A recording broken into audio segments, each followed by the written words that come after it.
Hi, I'm Shafinaz. I'm the head of Technology Hub Development for Cyberview. Cyberview itself is actually a government company under Ministry of Finance Malaysia. Our key role essentially is to make sure that the development of a city called Cyberjaya in Malaysia is being developed according to its plan. Why is it so special? Because 26 years ago, under this huge concept to advance the country for Malaysia, to leap its economy from manufacturing, from agriculture, manufacturing, into a new advanced economy based on knowledge. So then the government actually started this called Multimedia Super Corridor.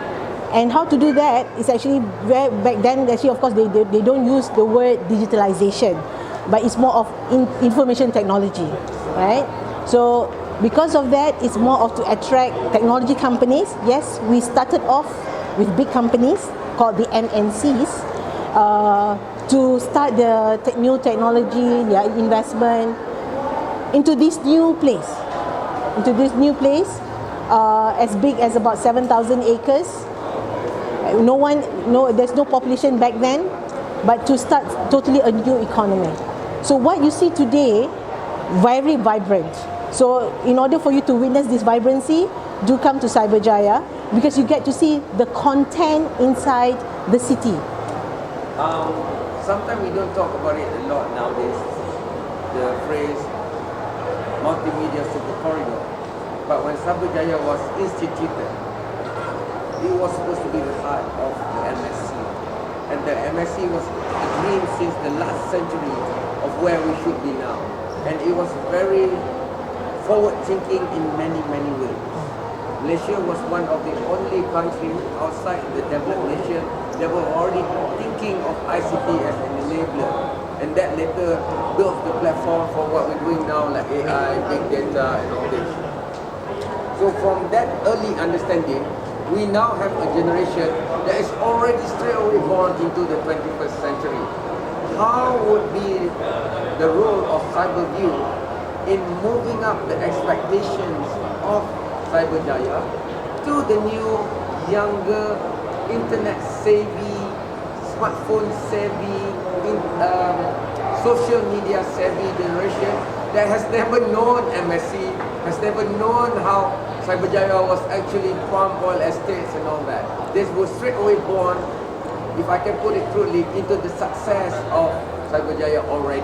So Right. their expectations are higher. Right. They might have traveled with their family or their school or their university to Silicon Valley itself. So what would be the future of Cyberjaya through Cyberview's eyes for this generation? What even I learned from WCIT here in Kuching. Similarly, I think there's one word, one or two words that can emulate that to translate to this current new generation and future generation of how to link between this digitalization and also even multimedia super corridor, which is experience, journey, collaboration. Because first experience, we can emulate this from what the generations today, everyone, regardless whether the youngsters or even the elder generations, whether you're talking about our parents or even our grandparents now, that could be now more literate in terms of technology. They are using it. So you can experience it. You give that as an example. And then when white people are talking right now about AI, about big data, cloud computing, emergence of technology, 5G, how all those are just jargons, but it's about how these technologies are being applied in your normal daily lives, whether as a citizen or even as a business, or even in any of the retail experience, going to school, moving from one point to another by using devices. I'm not saying only one device, it's devices, because people are now carrying your handphone, maybe your AirPod, maybe your earpiece, and even what you wear is actually embedded with new technologies, right? So those you can just imagine the abundance of new things that can be experienced through. We cannot even anticipate what will be the other emergence of technologies going to come in without us explaining all these technical jargons for those that are not literate in terms of the IT world. All that out. You've been around, you've seen the professors, the robot that is now a nurse talking and interacting, over the last 3 days of WCIT IDEX 2023. How do we juxtapose or layer that on top of Cyberjaya, because it's no longer just a technology hub. Because there's no technology hub without the social aspect, like how San Francisco, Silicon Valley intertwine. So I remember the days when you had to go to the Kill for Fajr prayers in the mosque. You had to go eat lunch way out of Cyberjaya, you know. But now the first famous fast food eatery opens in Cyberjaya first. So we see that changing. So how do you see it changing further? Just strip down everything else. Just look at technology, because interestingly, over several years already, Cyberjaya is also a sandbox. Yeah. Right, true. 26 years ago, the concept of that multimedia super corridor itself already mentioned Cyberjaya as the nucleus of the MSC as a testing environment, living testing environment. It's just that then we have through Cyberview, when we rejuvenated our master plan, we say that make the city as the living lab, because when in Malaysia we talk about in the context of new economy, we say, oh, we have to do R&D, but people still cannot imagine that. So we say that because it's stuck in the lab, confined in a room, say, hey, you don't have any boundaries, it's borderless. Take the whole, let's say for us, we just speak in the form of a city Cyberjaya, make it as your entire living lab.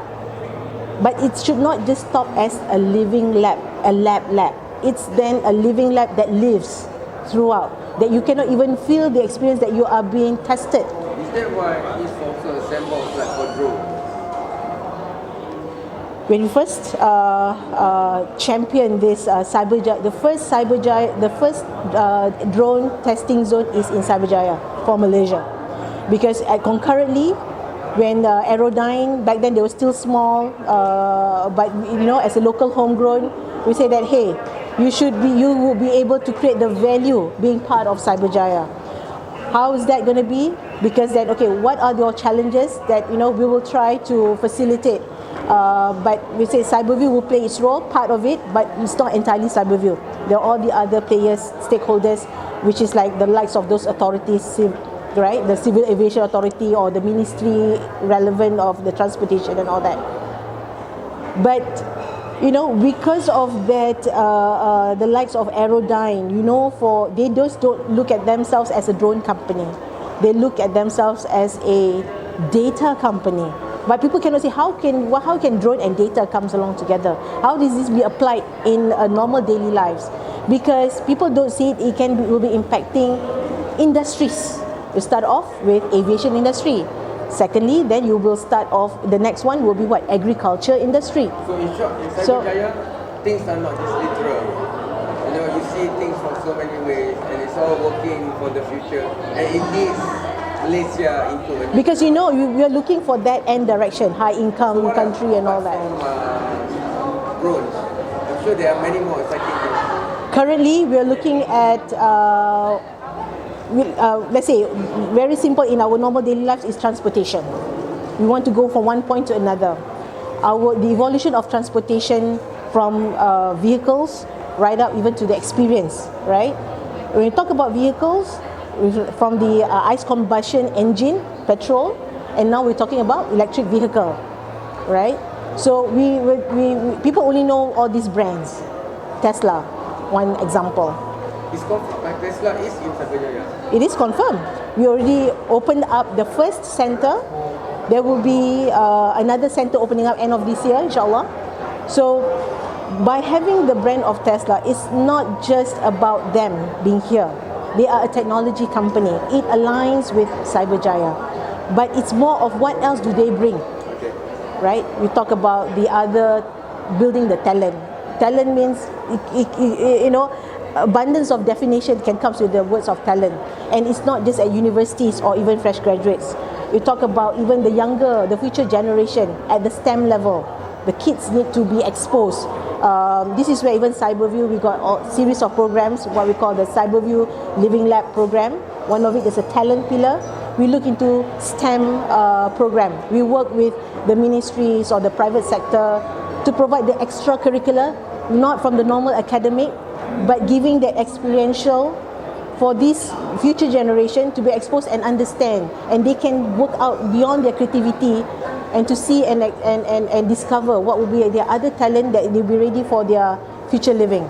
There are many more things to say, but we'll wait until we are actually in Cyberjaya itself, the home of Might and Cyberview. But for this one, we're going to leave with how do you see WCIT IDEX 2023? Because you might have a personal favorite, you might have a professional favorite wearing the hat of Cyberview. So can you share that with us? Well, I have been an avid follower of WCIT. I've been telling my friends and even family, my involvement with WCIT way back then when Malaysia first tried to bid to host WCIT back in 2004, for us to host in 2008. That was we won the bidding back in WCIT in Greece, Athens in Greece. And during that time, we cannot envision, cannot just imagine how is this IT is going to be benefiting the whole country. Year on year, even for us Cyberview, in my recent attachments with Cyberview, we have been very supportive of WCIT because we want to keep up. We don't want to say that, okay, yeah, we pioneer in certain technology, it's going to stay stagnant throughout the period. No, you have to be upkeep with what are the latest technologies, right? So WCIT has always been, it always bring a new information, knowledge, experience sharing, application, and even my favorite here this time around for WCIT 2023 is Mike Walsh talks on the future. He's a futurist, right? And he's already envisioning the 10 years from now, how is it going to be look like? And I'm not surprised. Definitely, I'm a true believer, inshallah, we're going to get there. And in fact, we are already starting to see from the living lab that we are promoting it right now. True enough, not surprised, we're going to get there from what we have started today. And just look out always for the WCIT. But of course, there's always improvements in terms of content that we should cover more so that everyone else can participate. Yeah. Mike Walker. Okay. So that's why you chose to park Cyberview's present at WCIT IDEX 2023 in Kuching at the Mike Pavilion, because Mike's leader is also a futurist, but he's not Mike Walsh, he's R.R. Rushdie Rahim. So is that one? How has it been, been under the group of Mike at WCIT? Might is one of our key strategic partners, as well as one of the important key stakeholders in Cyberjaya. They have been around for almost a decade in Cyberjaya, and foresight in terms of technology. So for us, Cyberview, we should be working closer together, because the industry is actually big out there for us to help out to grow further, irregardless whether they are big companies, especially the smaller ones, the startups that require a lot of our facilitation. It doesn't necessarily require money in the monetary form, but even through networks, market access, this is a good platform that Might has given through WCIT and through other platforms that Might also promoting. And it's a very good participation for Cyberview here with together with Might under the Might's Pavilion here at WCIT, and we'll be continuing to collaborate more with Might itself. Thank you so much. Okay.